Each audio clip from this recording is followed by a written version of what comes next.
ठाणे पालघर में आरटीओ का बड़ा घोटाला, हर महीने 9,000 में खुली छूट।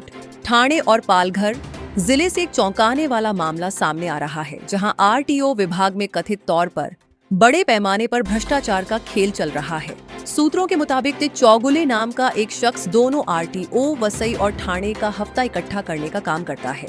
आरोप है कि अगर वाहन मालिक हर महीने 9,000 रुपये का हफ्ता देते हैं तो उनकी गाड़ियों पर कार्रवाई नहीं होती, चाहे वे कितनी भी ओवरलोडिंग क्यों न कर रही हों। इस कथित घोटाले का वीडियो भी सामने आने की बात कही जा रही है, जिसे परिवहन मंत्री तक पहुंचाने की मांग तेज हो गई है। अगर ये आरोप सच साबित होते हैं तो यह न केवल कानून व्यवस्था पर सवाल खड़ा करता है, बल्कि सड़क सुरक्षा के लिए भी बड़ा खतरा बन सकता है। अब देखने वाली बात होगी कि प्रशासन इस मामले में क्या कार्रवाई करता है और क्या इस पूरे नेटवर्क का पर्दाफाश हो पाएगा। आप क्या सोचते हैं इस मामले पर? कमेंट में जरूर बताएं। नमस्कार, मी प्रमोद पवार।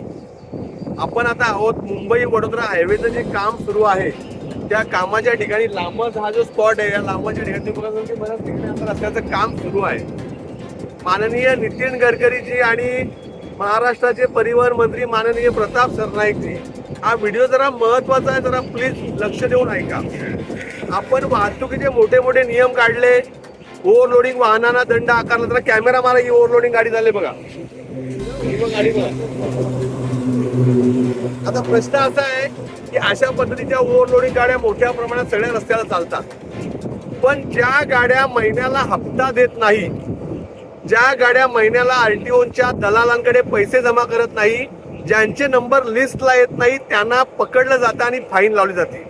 आताच एका गरीब आदिवासी पोराने कर्ज काढून जी गाडी घेतलेली आहे, मोठी आयवा, त्याची गाडी या आरटीओने दराडे नावाचे आरटीओ आणि MH04 64 काय नंबर आहे गाडीचा, 6404 नंबरची स्कॉर्पिओ गाडीमध्ये दराडे नावाचे आरटीओ अधिकारी आहेत। त्यांनी ही गाडी लांबजला पकडली। लक्षात द्या, ही भौगोलिक दृष्टी लक्षात घ्या की लांबजला गाडी पकडली आणि लांबजवरनं इथे जवळच अनगावला वजन काटा आहे, इथे जवळच मापोलीला वजन काटा आहे, पण असं न करता त्याला इथनं जवळपास 15-20 किलोमीटर पुढे शिवसागर हॉटेल जवळ म्हणजे पडग्याकडे नेऊन त्या गाडीचं वजन केलं। वजन करण्यापूर्वीच जवळपास 15-20 मिनिटं आधीच त्याला 75,000 रुपयाचं फाईन मारलं। त्याच्याकडनं आधी पैशाची मागणी करण्यात आली, त्याच्याकडे तो हप्ता देतो की नाही त्याला कन्फर्म करण्यात आलं, मग दलालांच्या लिस्टमध्ये त्याचं नाव नव्हतं। चौगुले नावाचा कोणतरी स्कॅमर मोठा दलाल आहे, ज्या चौगुले नावाच्या माणसाचा शोध या मंत्र्यांनी घेतला पाहिजे की चौगुले नावाचा माणूस या सगळ्या गाडीवाल्यांकडनं महिन्याला 9,000 रुपयाचा हप्ता गोळा करतो। मग ठाणे आरटीओ आणि वसई आरटीओ यांना तो दोन्ही गाड्या त्या बांधल्या असं बोललं जातं की एकदा तुम्ही 9,000 रुपयाचा हप्ता दिला की तुम्हाला कोणीही रस्त्यात अडवणार नाही, तुम्ही कितीही टन माल भरा।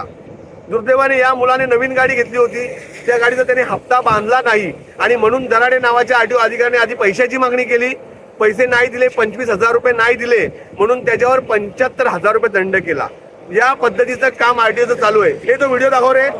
काल याच आरटीओच्या याच गाडीने, काल परवाची गोष्ट आहे, याच आरटीओच्या गाडीने एकाच्या घरात जाऊन, एका भिवंडीतल्या एका गावात घरामध्ये जाऊन त्यांच्या अंगणात जाऊन दंड करण्याचा प्रकार केला। हा व्हिडिओ बघा, या महिलांनी यांना हाकलून काढला, अक्षरशः शिव्या देऊन यांना हाकलून काढलं। आणि हीच गाडी आहे, ही गाडी बघा, या महिलांनी त्यांना हाकलून काढला आणि या गाडीचा नंबर आहे 6404, म्हणजे MH नंबर MH04 KR 6404 नंबरची आरटीओ गाडी आहे। मी तुम्हाला झूम करून नंबर दाखवतो, हा बघा, दिसतो का नंबर 6404। आणि ही स्कॉर्पिओ या सगळ्या लोकांना त्रास देण्यासाठी फिरते। अशा पद्धतीने जर नियमाची पायमल्ली होत असेल तर कारवाई झाली पाहिजे, पण जो हप्ता देतो, जो प्रोटेक्शन मनी देतो, म्हणजे खंडणी वसूल करण्याचं काम इथले आरटीओ करतात। तुम्ही पोलीस आहात, अधिकारी आहात, आरटीओ आहात की खंडणीखोर आहात, हा प्रश्न आम्हाला पडलाय। दराडे नावाचे अधिकारी ऑनलाईन दंड मारून पळून गेले, त्यांनी चर्चा केली नाही लोकांशी, आम्ही पोहोचण्याचा प्रयत्न केला स्पॉटवर, पण ते थांबले नाही, पळून गेले।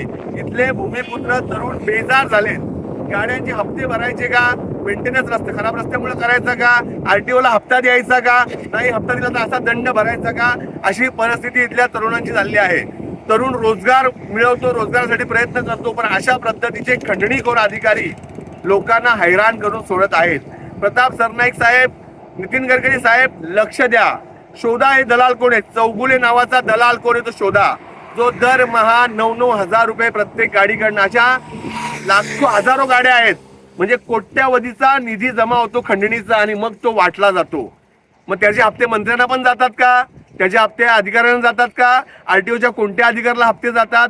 कसे काय नंबर डिसाईड होतात? कसे काय नंबरचं प्रोटेक्शन मिळतं? याचा शोध घेतला पाहिजे. सगळ्यात महत्वाचा मुद्दा, मुंबई वडोदरा हायवे हा जनतेसाठी खुला केलेला नाही. हा रस्ता सार्वजनिक नाही, हा रस्ता कंत्राटदाराकडेच आहे आणि याच रस्त्याच्या कंत्राटदाराकडे ही गाडी काम करते. म्हणजे हा इंटरनल वर्क प्लेस मध्ये ती काम करते. असं असताना हा सार्वजनिक लोकांसाठी खुला न झालेला अंडर कंस्ट्रक्शन रस्त्यावर हे आरटीओ इथं आले आणि यांनी गाडी इथं पकडली. म्हणजे पूर्णपणे बेकायदेशीर दंड त्याने आकारलेला आहे. याबाबत तो तरुण आणि आम्ही सगळे संबंधित विभागाकडे तक्रार करणार आहोत. दराडे नावाचे अधिकारी आहेत, यांनी ही लाचखोरीची प्रकार हा केलेला आहे आणि ही खंडणीखोरी त्यांची पूर्ण नाही झाली म्हणून त्या गरीब तरुणाला 75,000 रुपये दंड आकारला आहे. एवढी मोठी रक्कम हा भरेल की नाही? आत्महत्याची मानसिकता आली तरुणांमध्ये, पण याच्यावर कोणी विचार करत नाही. आरटीओने इथे हैदोस मांडला आहे. छोट्या इकोवाले असतील, रिक्षावाले असतील, टेम्पोवाले असतील, यांना पकडायचं, 40-50 हजार रुपयाची खंडणी घ्यायची, नाही पैसे मिळाले तर त्यांना लाखो रुपयाचा दंड करायचा. अशा प्रकारची सिस्टम सुरू आहे. याच्यावर मंत्री महोदयांनी विचार करावा. कृपया हा व्हिडिओ जर तुम्हाला पटला असेल, ही वस्तुस्थिती असेल तर व्हिडिओ शेअर करा आणि प्रताप सरनाईक साहेबांपर्यंत, नितीन गडकरी साहेबांपर्यंत हे पोहोचवा की तुम्ही जे दंड काढलेत, तुम्ही मोटर व्हेकल ऍक्ट प्रमाणे जे नवीन दंड काढलेत, यामुळे सुरक्षा वाढली नाही, अधिकाऱ्यांची वसुली वाढली, यांची खंडणी वाढली, खंडणीखोरी वाढली, तर यांच्यावर कारवाई झाली पाहिजे.